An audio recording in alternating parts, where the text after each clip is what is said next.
तो बच्चों इस वीडियो में डिस्कस करेंगे डीओई की तरफ से प्रोवाइड किए गए क्लास 8 के लिए mission mathematics question of the day की वर्कशीट को, जो कि 18 अक्टूबर 2024 डेट के लिए है, दोनों मीडियम में एक साथ। इससे पहले कि सभी वर्कशीट और असेसमेंट का सॉल्यूशन दोनों मीडियम में अपलोड है। कमेंट में लिंक मिलेगी, ओपन करके देख सकते हो। सबसे इम्पोर्टेंट मिड टर्म पेपर के आंसर के लिए दोनों शिफ्ट वाले, मॉर्निंग एंड इवनिंग वाले, कमेंट को चेक कर लें। अलग से प्लेलिस्ट मिलेगी, ऑल सब्जेक्ट आंसर देखकर अपने स्कोर चेक कर सकते हो और एनुअल के लिए प्रैक्टिस कर सकते हो, क्योंकि दोनों शिफ्ट के पेपर में से आपके 10-15 नंबर के क्वेश्चन एनुअल में भी मिलेंगे। ठीक है, तो कर लेना। सीधा आ जाओ क्वेश्चन पर। ओके, क्वेश्चन है ए shop gives 20% discount on all items if Sneha buys the following articles from that shop, what will be the total amount of her bill?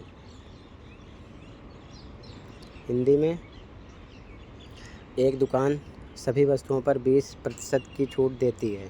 यदि स्नेहा उस दुकान से निम्नलिखित वस्तुएं खरीदती है तो उसके बिल की कुल राशि क्या होगी? पहला क्वेश्चन, एड्रेस मार्क्ड एट ₹1200, 1200 रुपये अंकित मूल्य वाली एक पोशाक।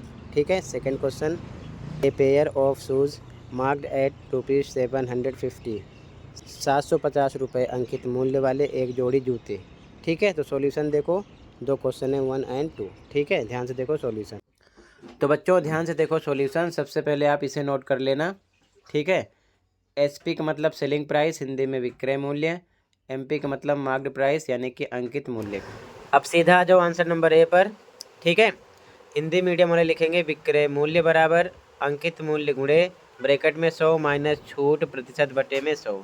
ठीक है, इंग्लिश मीडियम वाले फॉर्मूला लिखेंगे एसपी यानी कि selling price equal to MP मतलब मार्क्ड प्राइस, ब्रैकेट में 100 माइनस डिस्काउंट परसेंट अपॉन में 100। ठीक है, ये डायरेक्ट फॉर्मूला, इसे आप लिख लेना, क्योंकि 20% छूट पर अगर दुकानदार या कोई दुकान किसी सामान को बेच रही है तो विक्रय मूल्य होगा और उसे ही लेना पड़ेगा कस्टमर को। ठीक है, क्योंकि डिस्काउंट के साथ है वो। ठीक है, तो डायरेक्ट ये फॉर्मूला लगाएंगे। अब एमपी पोशाक के लिए कितना था?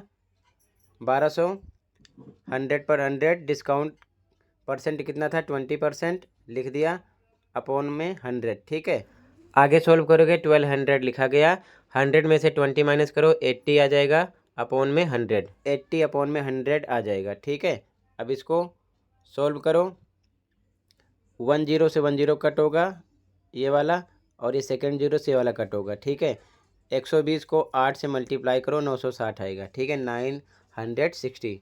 ठीक है, पोशाक के लिए। इसके बाद में फिर से यहाँ पर एक जोड़ी जूते के लिए बात हो रही है अब। ठीक है, तो सेम फॉर्मूला फिर से लगा दो। हिंदी मीडियम वाले सेम लिख लेंगे, इंग्लिश मीडियम वाले सेम अपने अकॉर्डिंग फॉर्मूला लिख लेंगे। वैल्यू रखो, एक जोड़ी जूते के लिए एमपी यानी कि अंकित मूल्य कितना दे रखा है? 750, फिर से ब्रैकेट में 100 माइनस डिस्काउंट कितना? 20 बटे में 100। ठीक है, ये सेम लिखेंगे, 750 माइनस करोगे तो आएगा 80 बटे में 100। ठीक है, फिर से इसे कट करो, 10 से 10 कट होगा, सेकंड वाले से ये। अब 75 का 8 से करो मल्टीप्लाई। ठीक है, जो बच रहा है 75 इंटू 8 करोगे तो मिलेगा 600। ओके, अब इसके बाद में अलग अलग डिस्काउंट के साथ अमाउंट निकाल लिया गया, लेकिन उन्होंने क्वेश्चन में बोला है कि टोटल अमाउंट चाहिए। तो टोटल अमाउंट क्या है आपका? ध्यान से देखो, पहली कंडीशन में कितना आपने पैसे दिया? 960। ठीक है, और दोबारा एक जोड़ी जूते के लिए कितना? 600। दोनों को करेंगे प्लस तो टोटल अमाउंट का पता चल जाएगा। तो लिखेंगे टोटल अमाउंट इंग्लिश में, हिंदी में कुल राशि बराबर 960 प्लस 600 प्लस करो 1560 रुपीज़, आंसर आ जाएगा आपका। ठीक है, तो इस प्रकार इसको लिखना है, ये आपका आंसर हो जाएगा। ठीक है, ऐसे नोट कर लो। कहीं पर कोई डाउट हो तो कमेंट कर सकते हो। इसी के साथ ये वर्कशीट कंप्लीट है। कहीं पर कोई डाउट है कमेंट कर सकते हो, और सभी पेपर के आंसर के लिए कमेंट को चेक कर लो, अपने आंसर चेक कर सकते हो। अपलोड है दोनों शिफ्ट के, मॉर्निंग एंड इवनिंग के। तो मिलते हैं अगली वीडियो में। Thank you for watching and take care.